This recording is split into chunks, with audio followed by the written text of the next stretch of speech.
new church van. For the church van situation, we actually had somebody ram into our church van. It was totally not our fault, and it was an older van, and it actually did total the van.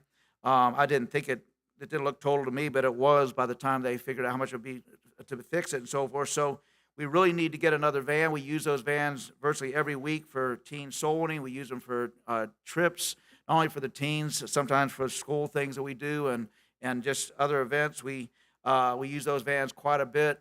And one of our vans is a 1995, so it's been around a while, and it's still running, thank God. And the other one is a newer van, but I think it's having some transmission trouble, 2016. But if either one of those vans goes out, we're really going to be in trouble because we use them both every single week, especially for teen soul winning and other events too. But if we only had one van, we would really, we'd be kind of hurting to figure out what to do with the van situation. So we really need to get another van to continue doing the ministries that we do already. And so we'd like to get one that was nice enough to take on trips and things like that and not worry so much about it breaking down.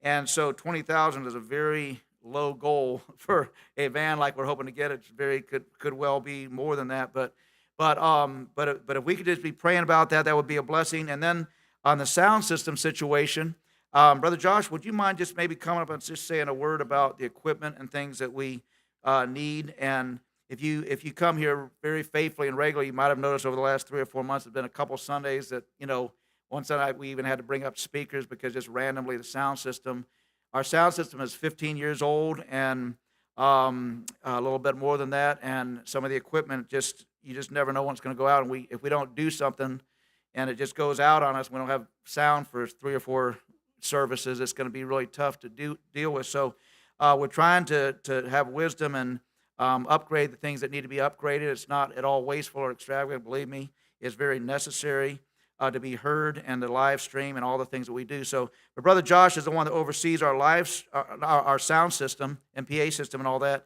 And so, Brother Josh, if you could come and just mention that real quick.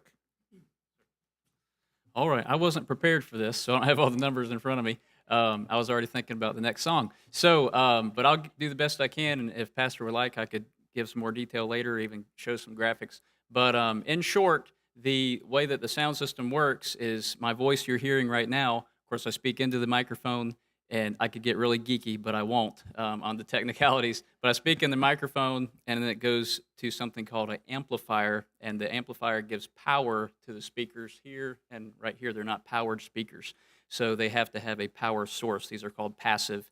So the amplifiers, we have 3 of them, and they are what drive the system. And our processor, digital processor, I won't try to explain what that is. I need a whiteboard or something. But our digital processor went out, and it was 15 years old.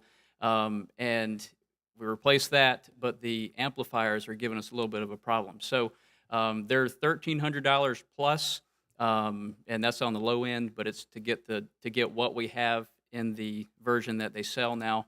And we need 3 of those. So it makes more sense to do it all at once. It'll cost more, and then we get a audio tech. He's from Pensacola area, but he comes in and he's worth every penny. And he hooks it up to a computer, does something with pink noise and all kinds of stuff that you wouldn't understand if I tried to explain it to you. But our sound system, as far as the sound, he came in a while back and did our digital processor, and the system sounds the best it's ever sounded. We didn't know it could sound as good as it does. So on the good side, on the encouraging note, like the mixer we have, it's what actually has the levers on it. That's been replaced about 3 years ago, and that was a big deal. And any time we replace something, of course, under a check with Pastor, I don't just do it, but I sell stuff. So in short, they really need to be replaced. And so probably about the lifespan, usually about 10 years, you need to look at replacing them just so you don't have problems. We've had them for 15. So, do the math, how many services, 52 Sundays, and then 2 services a Sunday, plus Wednesday, plus chapel on Thursday, plus special things like our revival. So, man, we've worked them to death, and our sound system has been, lately we've had problems with it, but goodness gracious, I mean, it's 15 years and all the same stuff. and so it's pretty good. So it's kind of like an air conditioner unit. Over in the teen center a while back we replaced. We got like 25 years out of it, and after like 12 years they're usually done. So anyway, so it's not a luxury. It's something we really need to get done. We're just doing the best we can, trying to limp through. And this morning, I was like, God, please. I never know from time to time. And Brother Doug called me this morning, and I thought he was calling me to tell me the system wasn't on. And anyways, like, Lord, please help it to work today. Please help it to work today. And just keeping our fingers crossed. So anyways, but that's probably took too long, and I could have explained it better. I wasn't prepared. I'm sorry. If you have any questions or Pastor wants me to follow up, we'd be glad to answer those.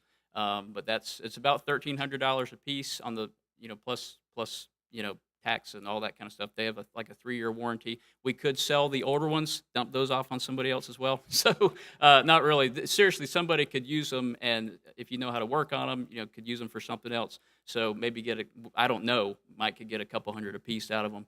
But we try to do what we can, to use it, steward it in a way that's pleasing to the Lord. So it has nothing to do with me. I don't get anything out of it. All right. So just more work. So, and same thing with Pastor. So sometimes he doesn't like mentioning this, but it's not for him. It's not for us. And it's the Lord's work. So if we leave tomorrow, it all stays. So, and I know y'all know that, but anyways, hopefully that was helpful.